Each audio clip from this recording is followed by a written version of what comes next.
Assalamu alaikum wa rahmatullahi wa barakatuhu.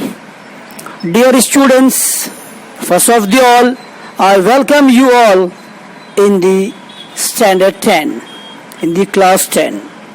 Boys and girls, in this video, I will give the summary in a very easy language, and then after I will explain the lesson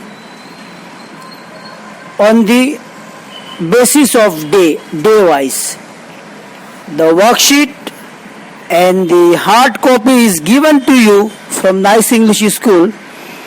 On the basis of your hard work, on the basis of your worksheet, I will explain my lesson. So boys and girls, get ready for this summary. Boys and girls, firstly, let me introduce the author of this, the writer of this poem, Rabindranath Tagore. Rabindranath Tagore, born in 1861 and he passed away in 1941. He was the author of Gitanjali. Gitanjali इस बहुत ही आला दर्जे की profoundly Saint है, बहुत ही आला दर्जे की एक सेंसिटिव किताब है जिसमें उन्होंने फ्रेश एंड ब्यूटीफुल वर्सेस लिखे हैं. It's not like a pros, it's like a poem.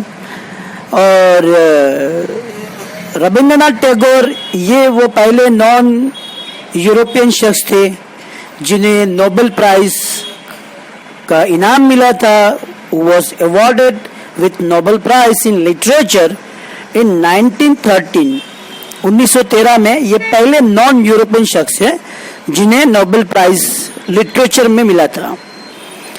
Okay, ये जो पोएम है ये ऐसी पोएम है जिसे पूरी दुनिया में लोगों ने बहुत ही पढ़ा है और इसके ऊपर बहुत ज़्यादा चर्चा किया गया है. इस पोएम को लेकर, इस पोएम के ऊपर डिस्कस की गई है.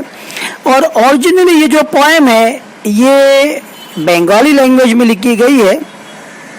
लेटर ऑन रविंद्रनाथ टैगोर ने ही उसे इंग्लिश में ट्रांसलेट किया था.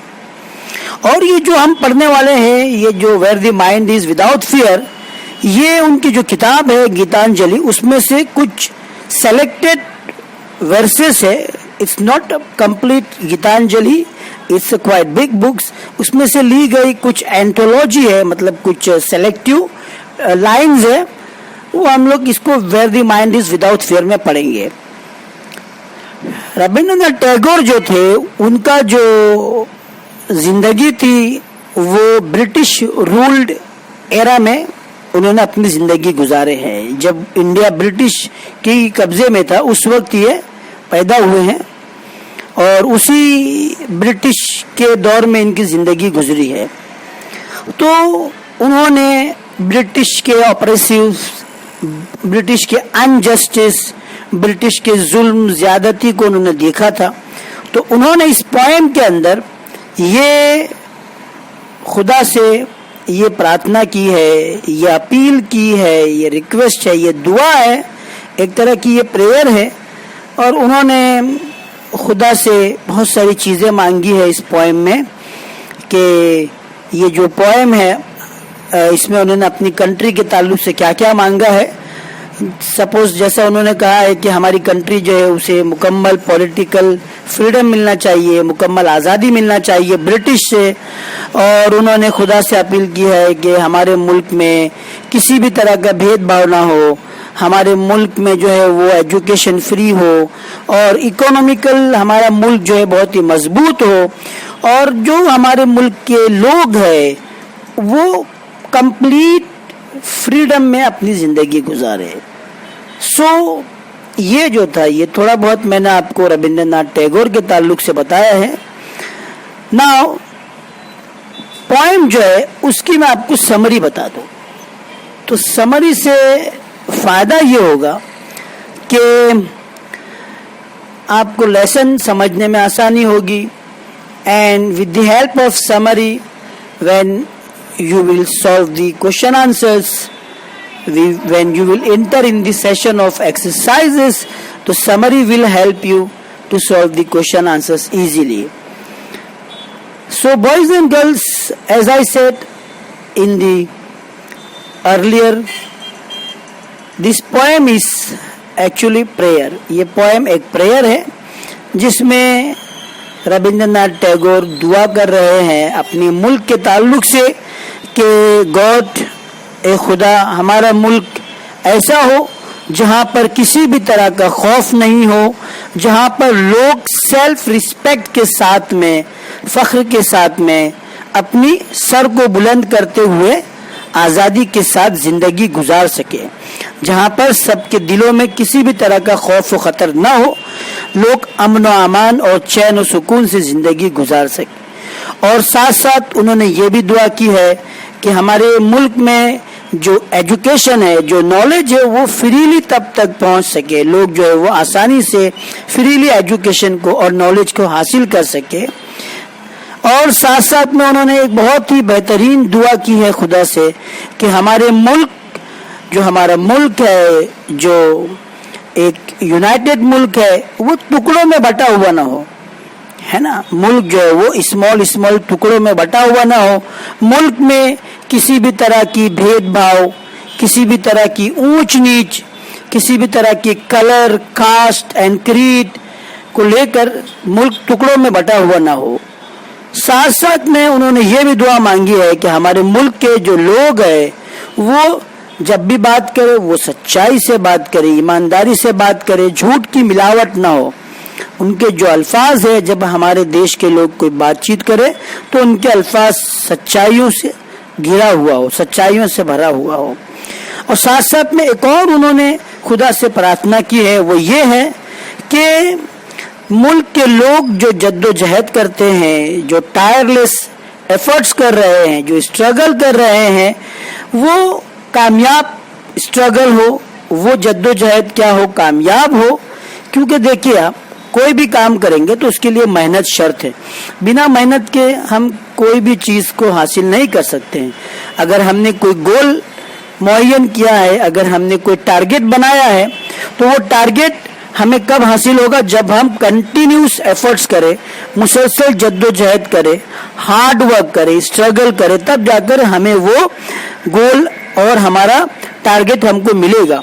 तो उन्होंने ये दुआ की है कि देश के लोग जो भी मुसलसल जद्दोजहद कर रहे हैं, वो जद्दोजहद क्या हो, कामयाब हो, वो अपने मकसद तक पहुंचे। यानी उनकी दुआ ये थी कि आज़ादी के लिए जो जद्दोजहद कर रहे हैं वो आज़ादी देश के लोगों को मिलनी चाहिए। और उन्होंने साथ साथ में ये भी बहुत ही अच्छी दुआ की है कि यहाँ पर लोग जो है, जो भी सोच रखते हैं, जो भी सोच है, वो सोच कैसी हो, रीजनेबल हो। कैसी सोच हो, रीजनेबल हो, लॉजिकल सोच हो। अंधविश्वास ना होना चाहिए, अंधविश्वास लोगों में ना होना चाहिए ना, सुपरस्टिशन नहीं होना चाहिए। और तरह तरह की जो ओल्ड बिलीव्स है वो इन मुल्क में से ये क्या हो, निकल जानी चाहिए। तो उन्होंने ये भी दुआ मांगी है। और साथ साथ में उन्होंने ये भी दुआ मांगी है कि गॉड जो है वो हमारी कंट्री के लोगों को तरक्की में जो है वो तरक्की दे, और लोग जो है वो इंडिविजुअल कैसे हो, लॉजिकल हो, प्रोग्रेसिव हो, और लोगों का जो माइंड है वो कैसे हो, ब्रॉड माइंड हो। मतलब जो लोगों का जो भी नजरिया हो, जो भी सोच हो, वो अपनी नजरिया और अपनी सोच में क्या है, ब्रॉड माइंडेड हो। उससे होगा क्या, जो भी लोग अपनी सोच को लेके आगे बढ़ेंगे तो दूसरे की सोच भी कैसी होनी चाहिए, ब्रॉड माइंडेड होनी चाहिए। एक दूसरे की सोच को लेकर आपस में तकरार नहीं होनी चाहिए, तभी जो है वो एक सेक्युलर मुल्क जो है वो बाकी रहेगा। चूंकि हिंदुस्तान एक सेक्युलर मुल्क है तो यहाँ पर लोगों की डिफरेंट क्या होती है, व्यूज होती है, डिफरेंट सोच होती है। तो उन्होंने ये दुआ की है कि जो कंट्री के लोग हैं वो कैसे हो, تھاٹس میں, ان کی سوچ میں, ان کے ایکشن میں, ان کے کام کاج میں کیسے ہو, براڈ مائنڈیڈ ہو. اگر میں یہ سوچ رہا ہوں اور سامنے والا کچھ اور سوچ رہا ہے تو دونوں کی سوچ کی وجہ سے آپس میں ٹکراؤ نہیں ہونا چاہیے. یہ ایک انہوں نے دعا کی ہے. اور ساتھ ساتھ میں انہوں نے یہ بھی کہا ہے کہ کنٹری جو ہے وہ پولیٹیکل فریڈم ہو, اور کنٹری میں جو لوگوں کی جو خواہش ہے وہ خواہشیں کیا ہو, پوری مکمل ہو. ٹھیک ہے. اور انہوں نے یہ بھی کہا ہے کہ اپنے جو مائی فادر جو ورڈ یوز کیا ہے وہ انہوں نے گاڈ کے لیے یوز کیا ہے کہ کنٹری کو جو ہے وہ خدا سے یہ دعا کی ہے کہ کنٹری کو ہیون آف فریڈم میں لے کے جائے. یعنی کنٹری اتنی زیادہ آزادی میں, اتنی زیادہ کنٹری میں آزادی ہو کہ گویا جو ہے وہ جنت کا ایک ٹکڑا بن جائے ہماری country. So this was the summary of entire poem. Now next I will explain the passage or poem, so which will help you to understand the different words here. There are so many different words like narrow domestic walls here hai, tireless striving hai, and dead habits hai, and ever widening hai. So in the next video I will explain the poem. So dear boys and girls, I hope you have enjoyed the small introduction of Rabindranath Tagore and explanation of summary. Now get ready in the next video the explanation.